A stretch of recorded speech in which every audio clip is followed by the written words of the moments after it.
Fellow citizens, yesterday something very tragic happened in our country. Sadly, we lost one of our frontline doctors that has been leading the fight against the COVID-19 pandemic. I am talking about 28-year-old Stephen Mogusu. Hired as one of the emergency workers earlier this year, it is really sad for every Kenyan to now realize that Stephen Mogusu had been working for about 5 months without any pay. He had no insurance and he had no money to take himself to hospital. In fact, it has been reported that he had to appeal for help from his friends in order to be treated at the hospital. Media sources now indicate that that appeal was only able to raise about 40,000 Kenya shillings. Well, sadly, Stephen Mogusu did not make it. Now, ladies and gentlemen, somebody's last words are usually so important. Now, allow me, before I tell you anything else, to read for you a WhatsApp text that Stephen Mogusu sent to his colleagues before he died. So this is him writing to his friends on WhatsApp. I quote, "My dear colleagues, let me take this opportunity to admonish you today to get your pay or get out when you can with your health or life intact. I have had the COVID-19 ARDS, and I will say, not even a full pocket can replenish what has been lost on high oxygen flows, all manner of masks, and begging for one more gasp of fresh air. Usually I'd write and write, but today I just want to say, save your miserable selves from those institutions. You will live to earn again." I am not in any way inviting arguments or responses to my post. I am too weak to type anymore. Save yourselves. Those were his closing words. So let me first of all ask how our government responded to this. Very quickly, Governor Peter Ojaamong comes out and says, hawa madaktari, nurses na clinical officers ambao wanataka kugoma, hata ukigoma haitakusaidia.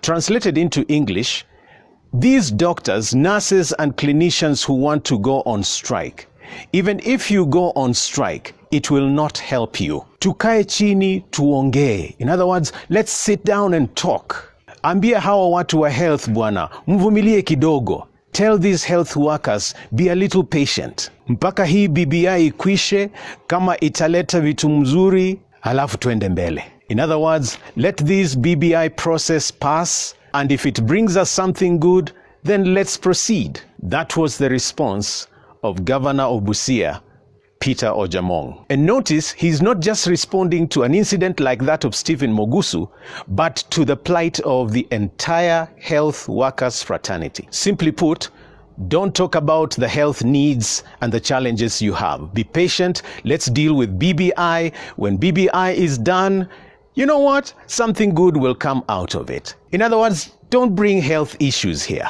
So that is the response of a governor. Now, here is another response, this time from the former Prime Minister. You know, when the handshake was being done in 2018, I never knew that we were getting a second president or a co-president. I have not heard from His Excellency Uhuru Kenyatta. I have not heard from Deputy President William Ruto. But here is a statement that was issued by former Prime Minister Raila Odinga. I managed to transcribe almost the entire speech, and this is what he says. All I want to do is appeal to our doctors to be more understanding. We are in a crisis at the moment. People are dying. It's not only doctors who are dying. Kenyans are also dying of this COVID. The economy is hurting because of many months of beating. So it is not the time to hold the government at ransom. The doctors themselves take an oath to protect life. How then do you justify downing your tools when people are dying? I want our doctors to become more realistic and more understanding. Although they are suffering, it is not only the doctors who are suffering, says he. We have teachers, engineers, lecturers, and so on, he says. This is the time for understanding, negotiating, sitting down, and moving forward. And then he adds, if the government does not have, where does the government get it from? Where does the government get it from?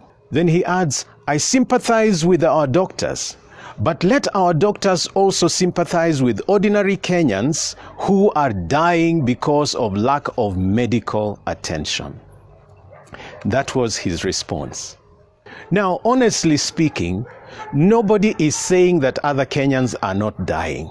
Nobody is coming out to say that only doctors are dying. So that argument does not hold. Again, the doctors have been talking about their vulnerable positions for so long, and the death of Stephen Mogusu is only a microcosmic representation of what is on the ground. Fellow Kenyans, as I speak to you, it is so clear, it is recorded everywhere, that we have lost over 30 health workers, 10 of them at least, specialists. These people will leave home in the morning, work late at night, sometimes on call, in order to take care of patients without sufficient gear to protect themselves. So if anyone was understanding, brothers and sisters, it would be the doctors. So I also find it vacuous for anyone to come and say that the doctors have not been understanding or the doctors have not been patient. By the time the Kenya Medical Practitioners and Dentists Union is coming out and saying, if you don't attend to this, we are going to go on strike, they are doing what reasonable Kenyans can do, and that is to issue a strike warning. They are basically saying, we can't take it anymore. Please attend to this thing. Let us sit down and talk. Nobody wants to talk. The CS doesn't want to talk. The ministry in general doesn't want to talk. The government doesn't want to talk. They are exposed, they are fatigued, they are dying, and somebody comes and says, let us be more understanding. Let us be more patient. Let us prioritize BBI. Now, Raila wants to tell the doctors there is no money. Where does the government get money? And mark you, what the doctors are asking for is already catered for. There have been billions allocated to deal with the pandemic. We've had scandal after scandal. Money is lost.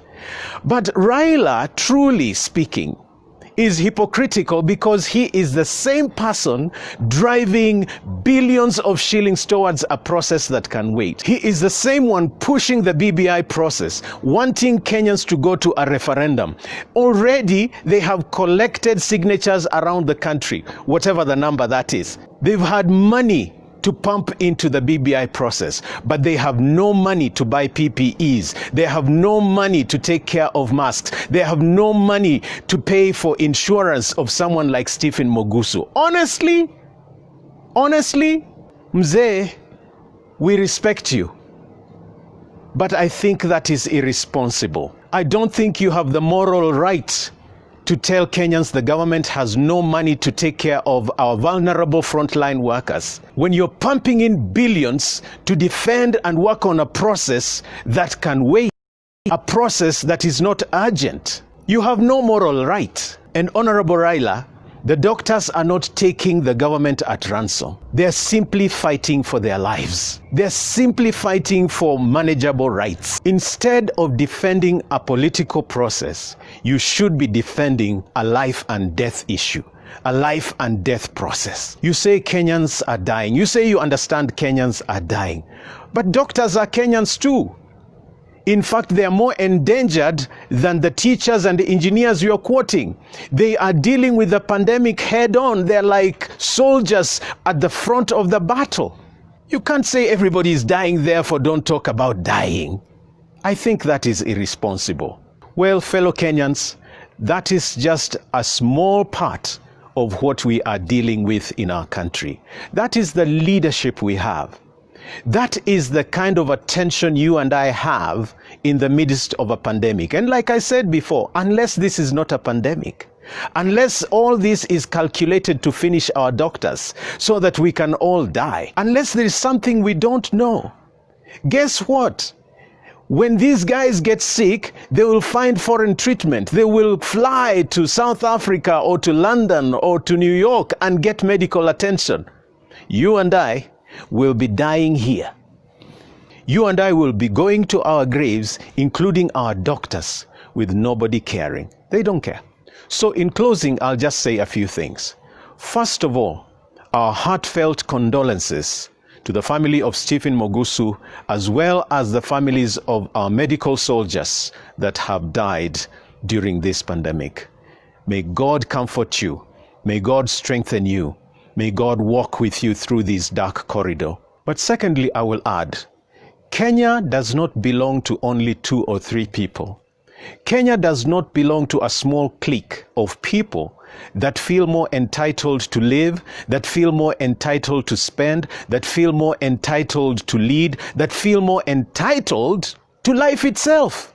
So none of you should feel intimidated and made to cow down or made to feel like you can't speak as a Kenyan.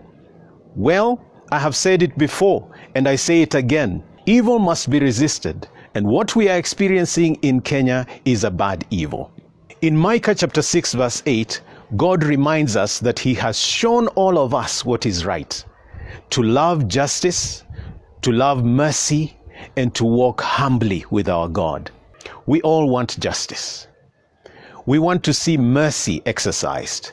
And we want every Kenyan to remember that we did not bring ourselves here. All of us are going. All of us will die.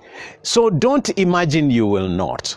Thirdly, I know that many Kenyans have been praying for you as leaders. Many Kenyans have been agonizing. Tears have been shed on this Kenyan soil. People in their prayer rooms at home praying for our country to change, for our government to change, for our leaders to change. But brothers and sisters, there is an end to that. Time comes when prayers must change. Perhaps this is actually that time when we must begin to lift our hands to heaven and cry out for an end to this regime. Perhaps time has come for us to raise our hands to the sky, to kneel by our beds, to kneel in churches, to kneel wherever we can, and begin to pray for an end to this kind of regime. And God hears prayer. God answers prayer. People come and go. You were not here 100 years ago. You will not be here 100 years to come. You will also go. And perhaps every Christian, this is a good time to start praying for an end to this kind of madness, for God to intervene and maybe even remove these leaders from office. Maybe intervene in ways only he can, because there is a limit to oppression and God always stands against oppression. Lastly, again, if we don't learn from history, then we'll pay a costly price. Yes, if we don't learn from what has happened to other people in the past, we will pay very heavily. I am reminded of the Queen of France, Marie Antoinette, at a time when the French people were dying, at a time when there was no bread, at a time when there was no food, at a time that the French people were getting sick and no treatment. Marie Antoinette was busy spending like crazy. I am told that one of her pieces of jewelry cost so much it was enough for one apartment in Paris. You can imagine that. At the time the French people were suffering, Marie was gambling away. Marie was spending a lot of lavish living out there. Even when they were plotting to overthrow them, Marie was still spending. The officers who love her want to evacuate her, want to help her out of France. And so they planned for her to escape in a small chariot, a tiny chariot. But Marie wants this pomp. And so, wants these big chariots that would have enough space for meals and wine. Even when her end is coming, she did not know. And sometimes it looks for me exactly that way. That as Kenyans are dying, as Kenyans are begging for dear life, as WhatsApp messages like that of Stephen Mogusu is written and sent to colleagues, There are people whining and dining, looting the coffers, looting the hospitals, looting the schools, looting our homes, looting our taxes, borrowing on our behalf, planning irrelevant projects, planning all these useless things. As Kenyans die, then they come and tell us, everybody's dying. I speak like this because I love Kenya. I speak like this on behalf of many who cannot speak. I speak on behalf of many who are dying without any statistic being taken. So if you think we don't see these things, if you think we don't understand, if you think we don't care, if you think you can just make statements in the media and, get away with them, if you think we are so naive to know anything, I have news for you. Many of us know something is wrong, and we are going to do everything to pray you out of power. We're going to do everything in a non-violent manner to cry out to our God to do something about you, to do something about the callous hearts that we see every day, to do something about the looting, to do something about the poor, to do something about the exploitation in this country. And I know God in heaven hears us. God bless Kenya. God bless Africa.